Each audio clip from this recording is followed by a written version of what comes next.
गोलपुर नाम के गांव में 7 साल का गोलू अपने माता पिता के साथ रहता था। उसे हमेशा से ही तला भुना और चटपटा खाना बहुत ही पसंद था।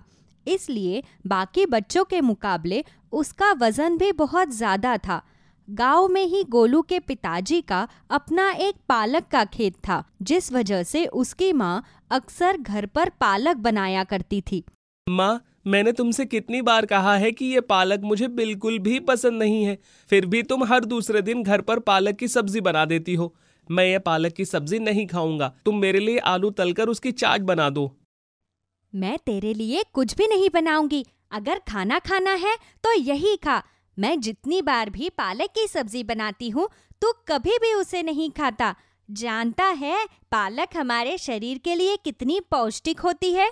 अगर तू हर रोज पालक की सब्जी खाएगा तो तेरा वजन भी नहीं बढ़ेगा। तुम मेरे वजन की चिंता मत करो, मुझे मेरा वजन कम नहीं करना। तुम मुझे आलू तलकर उसकी चाट बना दो। गोलू की माँ रजनी उसे बहुत समझाती है, लेकिन वो अपनी माँ की एक भी बात नहीं सुनता। जब उसके बार बार कहने पर भी उसकी माँ उसके लिए तले हुए आलू से चाट नहीं बनाती, तो वो गुस्सा होकर बाहर चला जाता है। तभी रास्ते में चलते हुए वो अपने पिताजी के पालक के खेत में पहुंचता है। वो वहां जाकर खड़ा होता ही है कि तभी उसे वहां पर आवाज आती है। गोलू, मैं तुमसे बहुत नाराज हूं। मैं तुम्हारे लिए इतना फायदेमंद हूं, लेकिन फिर भी तुम मुझे नहीं खाते। अरे, ये आवाज कहां से आ रही है?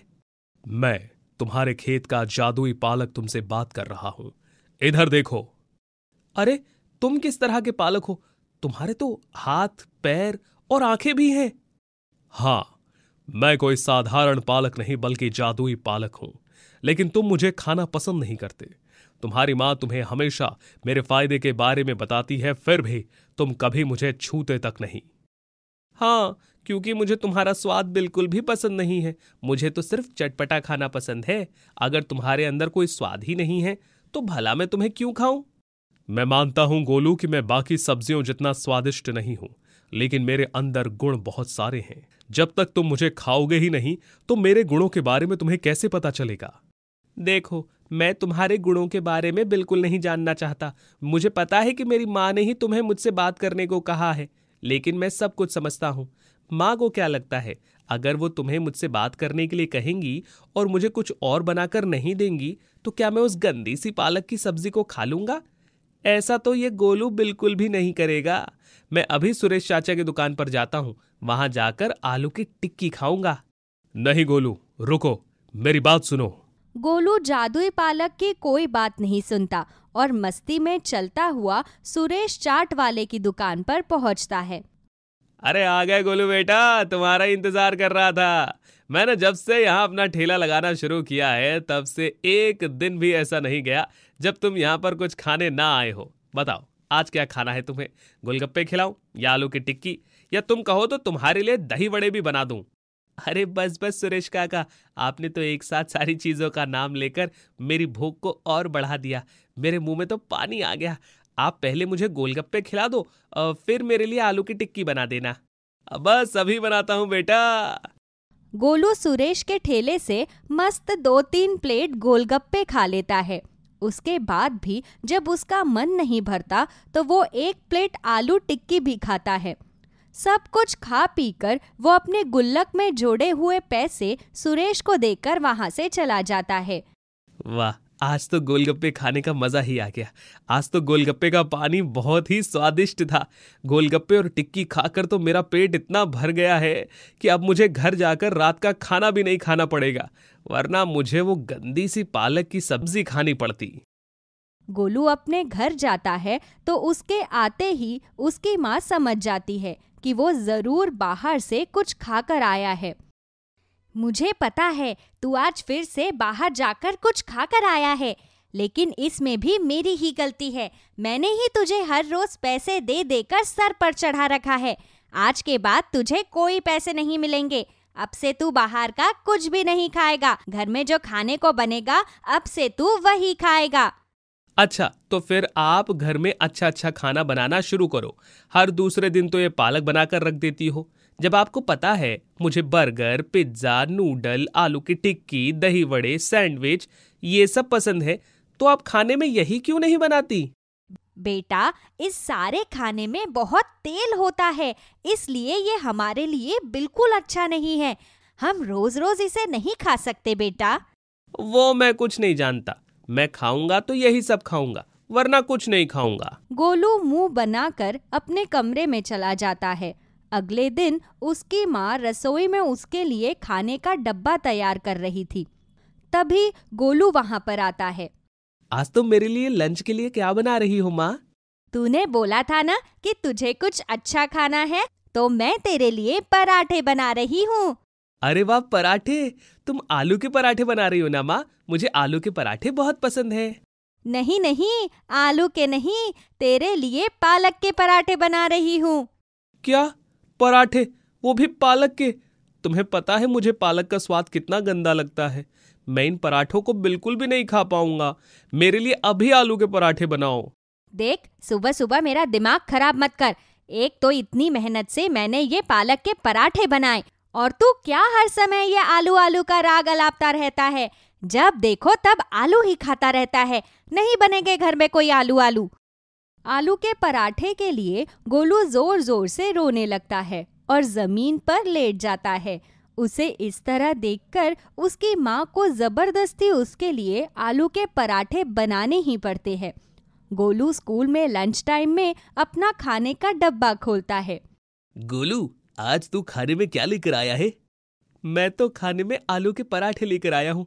माँ ने बहुत ही स्वादिष्ट आलू के पराठे बनाए हैं। क्या यार, तू भी हर समय आलू आलू खाता रहता है। कभी आलू के पराठे लेकर आता है, तो कभी आलू की कचौड़ी, तो कभी आलू की सब्जी, तो कभी आलू के पापड़। अबे, आलू खा खा कर तेरा मन नहीं भरता क्या? अरे भाई, तू भी इससे क्या पूछ रहा है? ये तो आलू खा खा कर खुद आलू जैसा हो गया है। उसके बाद भी आलू खाने बंद नहीं कर रहा। इसके पिताजी का तो पालक का खेत है। इसे तो हर रोज पालक खानी चाहिए। अगर ये हर रोज पालक खाएगा तो इसका वजन भी कम हो जाएगा। तू अपना मुंह बंद कर सचिन। मेरा जो खाने का मन करेगा ना, मैं वही खाऊंगा। तुम मेरे बीच में ज्यादा मत बोल। गोलू आलू के पराठे खाकर स्कूल ग्राउंड में जाता है। वहां पर कुछ बच्चे फुटबॉल खेल रहे थे। तभी गोलू उनसे पूछता है, तुम मुझे भी अपने साथ फुटबॉल खिलाओ ना, मैं भी तुम्हारी टीम में आना चाहता हूँ। हमारा दिमाग खराब नहीं है जो हम तुझे अपनी टीम में लेंगे। अगर हम तुझे अपनी टीम में खिलाने लगे तो हमारी तो हार पक्की है। तू चलते चलते तो हाफने लगता है। पता भी है फुटबॉल खेलते समय कितना दौड़ना पड़ता है। अरे रुकना पप्पू, इसे हम अपनी टीम का गोलकीपर बना लेते हैं। अगर ये गोल पोस्ट पर खड़ा रहेगा तो दूसरी टीम गोल नहीं कर पाएगी, क्योंकि पूरे गोल पोस्ट को तो खुद ही कवर कर लेगा। वरुण और पप्पू की बात सुनकर वहां पर खड़े सभी बच्चे जोर जोर से गोलू पर हंसने लगते हैं। देखना कैसे सब तुझ पर हंस रहे हैं। अगर तुझे हमारे साथ फुटबॉल खेलना है ना, तो पहले अपना वजन कम करके आ। उसके बाद हम तुझे अपने साथ फुटबॉल खेलने देंगे। इसका मतलब है कि हम तुझे अपने साथ फुटबॉल कभी नहीं खेलने देंगे, क्योंकि तू कभी पतला ही नहीं होगा। उनकी ऐसी बातों से गोलू को बहुत बुरा लगता है। वो रोता हुआ अपनी क्लास में चला जाता है। क्लास में आने के बाद वो किसी से भी बात नहीं करता। छुट्टी के बाद जब वो अपने घर जाता है तो घर जाकर वो आज खाना भी नहीं खाता। क्या हुआ गोलू, तू खाना क्यों नहीं खा रहा? आज तो मैंने तेरे पसंद के आलू की कचौड़ी बनाई है। नहीं माँ, आज से मैं ऐसा कुछ भी नहीं खाऊंगा। मैं पिताजी के खेत में जा रहा हूँ। आज इसे अचानक क्या हो गया? पहली बार ऐसा हुआ है कि इसने अपना पसंदीदा खाना खाने से मना कर दिया। गोलू उठकर अपने पिताजी के खेत में चला जाता है। जादुई पालक, तुम कहाँ हो? मुझे तुमसे बात करनी है। क्या हुआ गोलू? मैं यहाँ पर हूँ। आज तुम मुझे कुछ परेशान लग रहे हो। गोलू जादुई पालक को सारी बात बताता है और बहुत उदास हो जाता है। तुम इस तरह से उदास मत हो गोलू। उन लोगों ने तुम्हें चिढ़ाया ना, अब देखो हम कैसे उन लोगों को उनके चिढ़ाने का जवाब देंगे।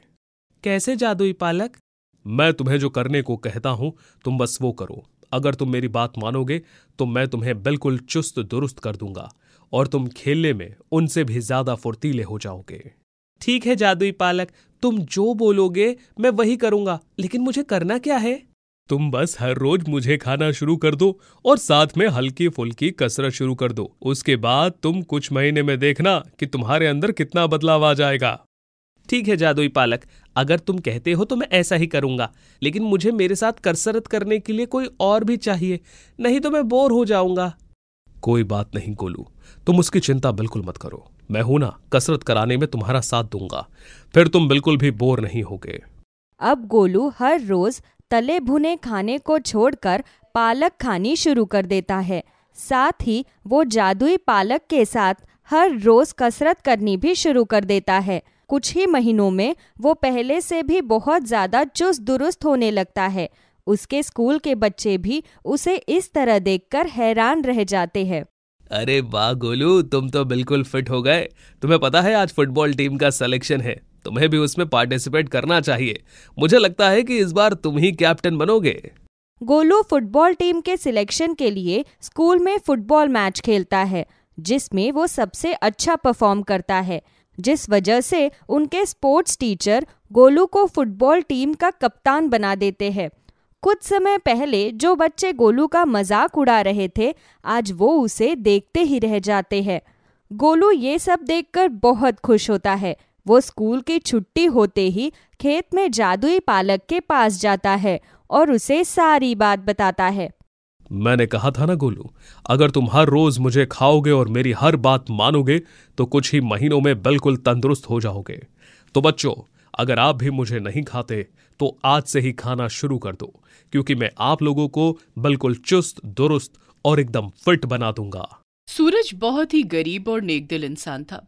सूरज दिन रात भगवान से अपनी बुरी स्थिति में सुधार लाने के लिए प्रार्थना किया करता था। सूरज के परिवार में उसकी पत्नी आरती और बेटी नंदिनी रहा करते थे। सूरज अपने परिवार का गुजारा चलाने के लिए बाजार में बैंगन बेचा करता था। ऐसे ही एक दिन, अरे भाई साहब, बैंगन कितने रुपए किलो थी है? भाई साहब बस 40 रुपए किलो। कितना कर दूं आप दोनों के लिए? हम दोनों एक ही घर से हैं, आप एक काम करो, हम दोनों के लिए 2-2 किलो बैंगन तोल दो। जी भैया जी रुकिए, अभी आप दोनों के लिए तोल देता हूँ। सूरज उन दोनों आदमियों के लिए अलग अलग 2 किलो बैंगन तौल देता है और उन्हें दे देता है, जिसके बाद वो दोनों आदमी बैंगन लेकर बिना पैसे दिए आगे की ओर बढ़ने लगते हैं। तभी सूरज उन्हें आवाज लगाते हुए कहता है, अरे भाई साहब रुकिए, आपने तो मेरे पैसे दिए ही नहीं। अरे भैया जी कैसी बात करते हो, अभी तो हमने तुम्हें पैसे दिए। कहाँ रहता है तुम्हारा ध्यान? अरे भैया क्यों झूठ बोल रहे हो आप दोनों? आप दोनों में से किसी ने भी मुझे पैसे नहीं दिए। मुझे मेरे पैसे दो। क्यों भैया, ग्राहकों को ठगने का धंधा बना रखा है क्या तुमने? अभी तो हम दोनों ने तुम्हें पैसे दिए, भूल गए क्या? या फिर हम जैसे मासूम ग्राहकों से दोबारा पैसे ऐंठने का मन है तुम्हारा? भैया मैं रोजी रोटी की कसम खाकर कह रहा हूँ कि आप दोनों में से किसी ने मुझे पैसे नहीं दिए। और मैं आप दोनों से झूठ क्यों बोलूंगा? मैं यहाँ पहली बार बैंगन नहीं बेच रहा, बल्कि ये काम करते करते मुझे 2 साल हो चुके हैं। आज तक मैंने कभी झूठ नहीं बोला। अरे भैया हम भी भगवान की कसम खाकर कह रहे हैं, हम दोनों ने आपको पैसे दिए हैं। देखिए भैया मेरा समय बर्बाद मत कीजिए, चुपचाप आप दोनों मुझे मेरे 160 रुपए दीजिए। पैसे कमाने के लिए ही मैं यहाँ बैठता हूँ, झूठ बोलकर हराम के पैसे नहीं चाहिए मुझे। सूरज की उन दोनों आदमियों से लड़ाई हो जाती है। इसके बाद आसपास के सभी लोग वहां जमा हो जाते हैं। अरे सूरज भाई, देखने में तो ये दोनों शरीफ नजर आते हैं। अरे ये तुमसे झूठ क्यों बोलेंगे? क्या पता तुमने ही कहीं इधर उधर पैसे रख दिए हो। भैया आप दोनों जाओ यहाँ से, लगता है कि सूरज भाई का दिमाग खराब हो गया है। सूरज बेचारा चाहकर भी कुछ नहीं कर पाता। ऐसे ही शाम को जब सूरज घर लौटता है तब उसकी पत्नी आरती उससे बोलती है, क्या हुआ जी, इतना परेशान क्यों हो तुम? कुछ नहीं आरती, बस मेरा सर फट रहा है। तुम जल्दी से मुझे खाना खिला दो, उसके बाद मेरे सिर में तेल लगाकर मालिश कर देना। आखिर बात क्या है ये तो बताओ। तुम्हारा चेहरा बता रहा है कि आज तुम बहुत परेशान हो। बताओ क्या बात है। कुछ नहीं आरती, आज के जमाने में ईमानदारी किसी को हजम ही नहीं होती। दुनिया झूठ बोलकर न जाने कैसे अपना पेट भर लेती है। सूरज आरती को सारी बात बताता है। सारी बातें सुनने के बाद आरती कहती है, अरे जाने दो ना, इतनी सी बात का अफसोस मत बनाओ। जो कुछ भी हुआ है ना वो भगवान जरूर देख रहा होगा, इसीलिए सब्र रखो। जिस दिन अपना वक्त आएगा उस दिन सब ठीक हो जाएगा। अच्छा ठीक है, अब तो मुझे खाना खिला दो, बहुत भूख लग रही है। थोड़ी देर बाद आरती सूरज के लिए और अपनी बेटी के लिए खाना लगाती है। तभी सूरज की बेटी कहती है, पापा पापा, स्कूल में फीस जमा करने के लिए मैडम ने बोला है। अरे बेटा, अभी तो मेरे पास पैसे भी नहीं है कि मैं तेरी फीस जमा कर पाऊं। पापा, मैडम ने बोला है कि अगर आपने मेरी फीस जमा नहीं की तो वो मुझे एग्जाम में नहीं बैठने देंगी। अच्छा बेटा, तू चिंता मत कर, मैं तेरी फीस जमा कर दूंगा और तू एग्जाम में भी बैठेगी। ऐसे ही अगले दिन सूरज पैसों का जुगाड़ करके अपनी बेटी की फीस जमा कर आता है। घर आते ही आरती सूरज से कहती है, अरे सुनो जी, तुम्हें पता है अभी मेरी बहन का फोन आया था। अगले हफ्ते उसकी शादी है और घर की स्थिति तुम्हें पता ही है। समझ में नहीं आ रहा कि मैं क्या करूं। वही तो बात है ना आरती, गरीबी में अक्सर आटा इसी तरह से गीला होता है। अरे जैसे तैसे तो मैंने नंदिनी की फीस जमा करी थी, अब तुम्हारी बहन की शादी है, शादी में जाने का इंतजाम और तुम्हारी बहन को देने के लिए उपहार, इन सब का जुगाड़ भी करना पड़ेगा। हाँ वही तो बात है ना, कुछ समझ में नहीं आ रहा क्या करे। याद करो वो दिन जब तुम और मैं मेरे मायके गए थे, तब तुमने मेरी माँ से वादा किया था कि मेरी बहन की शादी में 50,000 रुपए की मदद करोगे। अब तो शादी का दिन भी नजदीक आ गया है लेकिन हमारे पास पैसे ही नहीं है। तुम चिंता मत करो, मैं कुछ जुगाड़ करता हूँ। सूरज बहुत ही ज्यादा परेशान हो चुका था। उसे कुछ भी समझ में नहीं आ रहा था कि वो कहाँ से पैसों का इंतजाम करे। ऐसे ही अगले दिन सूरज बाजार में बैंगन बेच रहा था, तभी वहां एक बुढ़िया टोकरी में 4 बैंगन लेकर आती है और वो 4 बैंगन लेकर सूरज के बगल में बैठकर बैंगन बेचने लगती है। ये देख सूरज बुढ़िया से कहता है, अरे अम्मा, आपके पास तो बस 4 बैंगन है, इतने बैंगन में आप कितना पैसा कमा लोगी? आप एक काम करो, आप मुझसे थोड़े से बैंगन ले लो ताकि आपकी अच्छी बिक्री हो।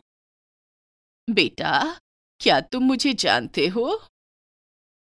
नहीं नहीं अम्मा, मैं तो आज मिल रहा हूँ आपसे। फिर तुम मेरी मदद क्यों करना चाहते हो? अम्मा, क्योंकि गरीबी और बुरी परिस्थिति को मैंने बहुत करीबी से देखा है, और अगर आपको इस उम्र में बाजार में बैठकर सब्जी बेचना पड़ रहा है तो इसका मतलब यह है कि आपकी परिस्थिति भी कुछ खास ठीक नहीं होगी। इसीलिए मैं चाहता हूँ कि मैं आपकी मदद करूँ।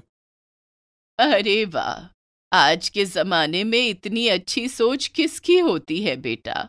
वैसे तुमसे मिलकर मुझे बहुत अच्छा लगा। अच्छा बेटा, क्या तुम मेरी एक मदद करोगे? हाँ माँ, बोलिए, क्या मदद कर सकता हूँ मैं आपकी? बेटा शाम के 7 बज चुके हैं और इस वक्त मैं मंदिर में होती हूँ क्योंकि आरती का वक्त हो चुका है। तो तुम मेरी इस बैंगन की टोकरी का ख्याल रखना और अगर मैं यहाँ ना आ पाऊँ तो इस टोकरी को अपने घर ले जाना और अगले दिन मुझे वापस कर देना।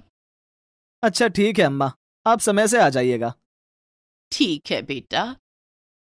सूरज बहुत देर से अम्मा का इंतजार कर रहा था लेकिन देखते ही देखते रात के 8 बज जाते हैं। सूरज अपना सारा सामान और बुढ़िया का बैंगन वाला टोकरा उठाकर घर आ जाता है और उस टोकरी को ले जाकर किचन में रख देता है। थोड़ी देर में आरती किचन में जाती है और अपने पति के लिए खाना निकालती है। तभी उसे एक आवाज सुनाई देती है। आज खाने में क्या बनाया है तुमने आरती? ये आवाज सुनकर आरती हैरान थी। तभी उसे फिर से यही आवाज सुनाई देती है।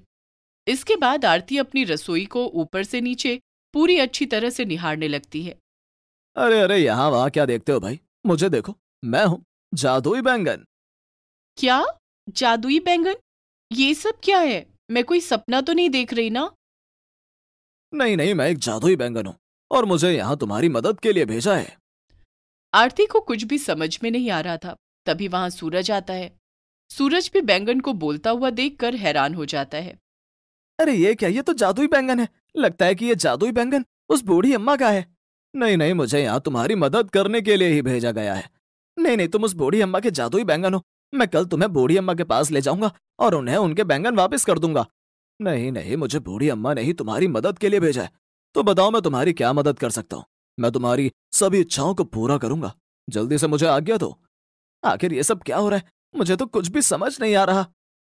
तभी वहां वही बाजार वाली बूढ़ी अम्मा आती है। बूढ़ी अम्मा को देखकर सूरज हैरान हो जाता है और बोलता है, अरे अम्मा, आप यहाँ? आपको मेरा घर किसने बताया? बेटा मैं हर जगह रहती हूँ। मुझे यहाँ आने के लिए किसी से रास्ता पूछने की जरूरत नहीं है। मैं हमेशा तुम्हें देखती हूँ। मैं कुछ समझा नहीं, आप क्या कहना चाहती हैं? तभी वो बुढ़िया माता रानी का रूप ले लेती है और कहती है, अब समझ में आया तुम्हें कि मैं कौन हूं? और बेटा तुमने अपने जीवन में बहुत संघर्ष किए हैं, इसीलिए मुझे तुम्हारी मदद करने के लिए स्वयं धरती पर प्रकट होना पड़ा। और मैंने सोचा कि क्यों ना तुम्हारी मदद करने से पहले मैं तुम्हारी एक छोटी सी परीक्षा लूं। तुम बहुत नेक दिल इंसान हो, इसीलिए मैंने तुम्हें यह जादुई बैंगन दिए हैं। इस जादुई बैंगन की मदद से तुम अपनी सभी इच्छाओं को पूरा कर सकते हो। हे माता रानी, तुम्हें साक्षात देखकर मेरा जीवन धन्य हो गया। अब अगर मुझे मौत भी मिल जाए तो मुझे कोई गम नहीं है माँ। मुझे तो कुछ भी समझ में नहीं आ रहा कि मैं क्या बोलूं। बस मैं इतना चाहती हूँ कि आप हमेशा मेरे पूरे परिवार पर अपनी कृपा बरसाए रखना। तुम चिंता मत करो, मैं हमेशा तुम्हारे साथ हूं। इतना बोलकर माता रानी वहां से गायब हो जाती हैं, जिसके बाद सूरज और आरती दोनों जादुई बैंगन पाकर बहुत खुश थे। आरती, तुम्हारी बहन की शादी भी नजदीक आने वाली है। अब मैं बहुत अच्छे से तुम्हारी बहन की शादी में तुम्हारे परिवार वालों की मदद करूंगा। किसी भी चीज की कोई कमी नहीं होने दूंगा। बहुत ही धूमधाम से तुम्हारी बहन की विदाई होगी। हाँ हाँ, आप बिल्कुल ठीक कह रहे हैं। सही समय पर सब सही हो जाता है। जादुई बैंगन की मदद से आरती और सूरज दोनों जरूरत के हिसाब से पैसे मंगा लेते हैं और उन पैसों को ले जाकर आरती के मायके में दे आते हैं, जिससे आरती के माता पिता आरती की बहन की शादी बड़े ही धूमधाम से कर देते हैं। शादी के बाद सूरज और आरती दोनों अपने घर वापस आ जाते हैं। घर आने के बाद सूरज अपने बैंगन बेचने का व्यापार काफी बड़ा कर लेता है। अब बाजार में बैंगन बेचने के साथ साथ वो शहर की अलग अलग मंडियों में अलग अलग प्रकार की सब्जियां सप्लाई किया करता था। देखिए, माता रानी की कृपा से तो सब कुछ अच्छा हो रहा है। मैं चाहती हूँ कि हम गरीब और जरूरतमंद लोगों की भी मदद करें, ताकि हमारे साथ साथ उनका भी कल्याण हो। तुम बिल्कुल ठीक कह रही हो और चिंता मत करो, मैंने इसके लिए भी कुछ सोच रखा है। आरती और सूरज दोनों मिलकर जादुई बैंगन की मदद से अपने गांव में एक अनाथ आश्रम खुलवाते हैं, जहां पर गरीब और बेसहारा लोगों को आश्रय मिलता था। आरती और सूरज मिलकर गरीब और जरूरतमंद लोगों के लिए खाना, कपड़ा, इन सब का दान किया करते थे और इस तरह वो दोनों हंसी खुशी अपने जीवन में अच्छा काम करते हुए आगे बढ़ते हैं।